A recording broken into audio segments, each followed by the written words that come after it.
So if you want to hold on for 1 second, I'm going to put it on pause, and I want to show you one more thing in this learning management system.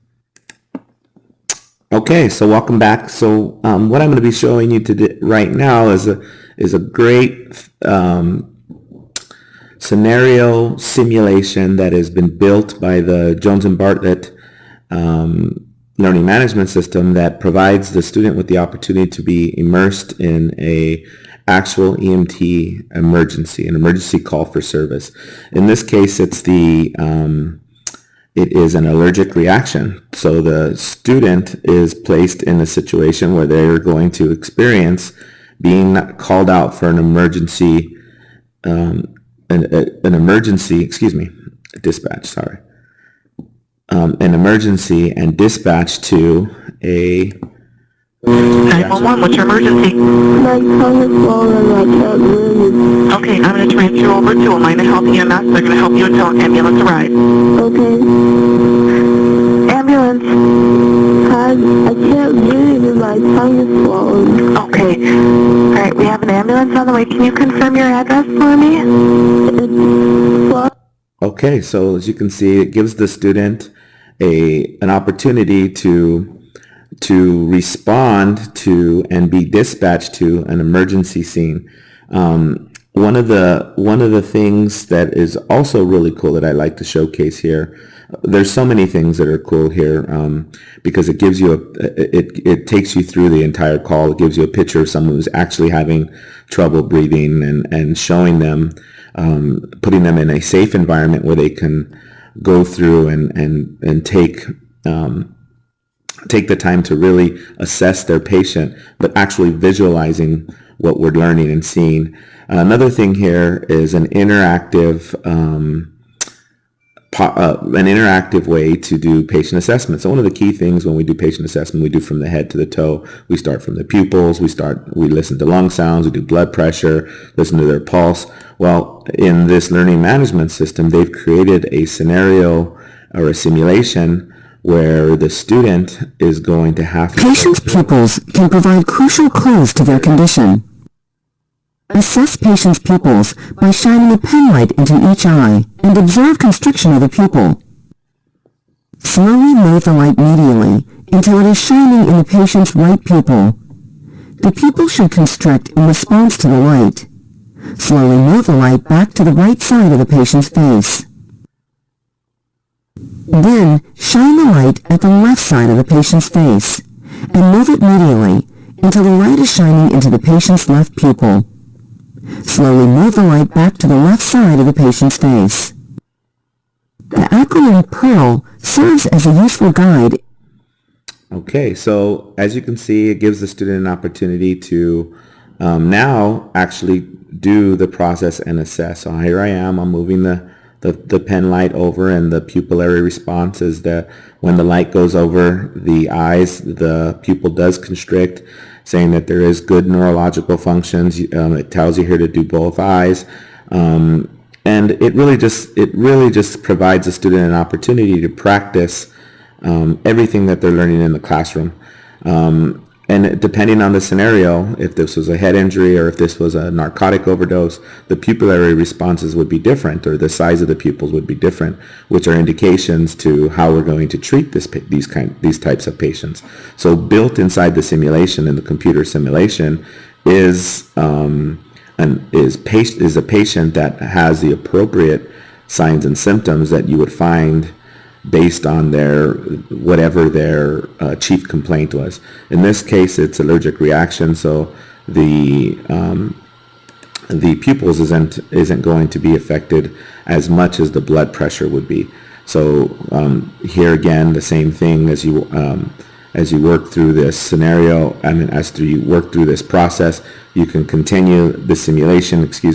You can continually work on what you would do in the field, how you would do it, pumping up your blood pressure cuff here. As it pumps up the blood pressure cuff, it starts to give you the readings that are appropriate to that, and really just giving them an opportunity to practice their simulation in the online environment. And then when they get into the classroom, we do this on simulated patients. So again, this is just another part of the Jones and Bartlett system that allows for us to have a flipped classroom, because it's very rich in content, and the instructors what I would do is facilitate their learning by as they're ready to get to the allergic reaction and treatment allergic reaction as a student, then they would I would guide them through that same thing I would do in the classroom. So as you can see, to get back to here, we have our blocks set up.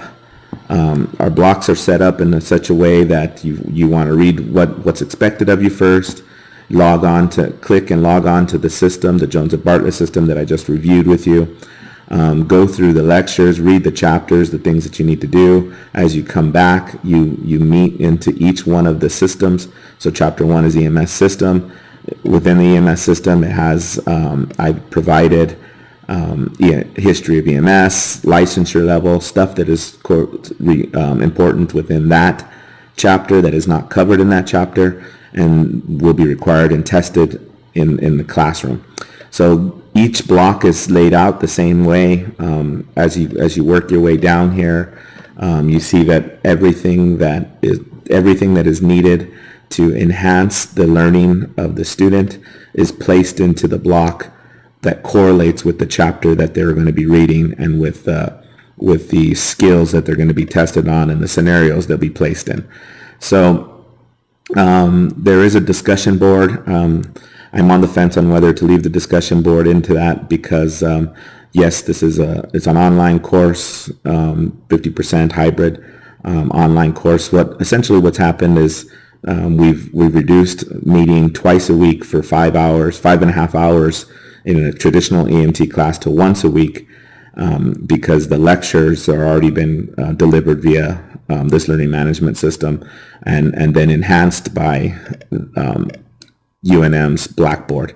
So in a nutshell, this is the work product that I've been doing as an internship experience to the EMS, to Emergency Medical Services Academy at UNM main campus.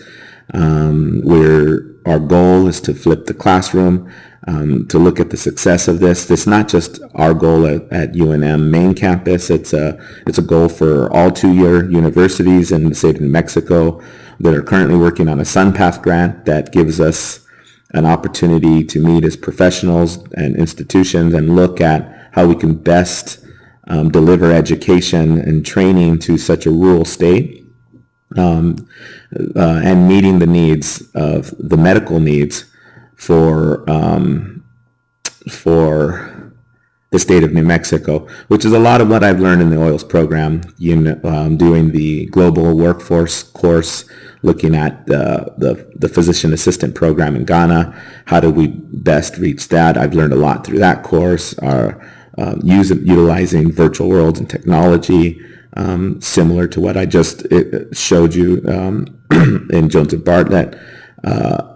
Instructional design, all the courses, evaluation, program evaluation, distance learning, and practical application course. I mean, I hope that this kind of gives you an idea of how I've utilized this internship to maximize what I've learned in the oils program to really bring this program, which is an innovative EMT basic offering, to the state of New Mexico. So I'm excited about the opportunities. I hope that you enjoyed the overview of what I've learned and what I've done through the internship, which was outlined in the reflection paper. So thank you very much, and I would be happy to answer any questions that you may have. Have a wonderful day.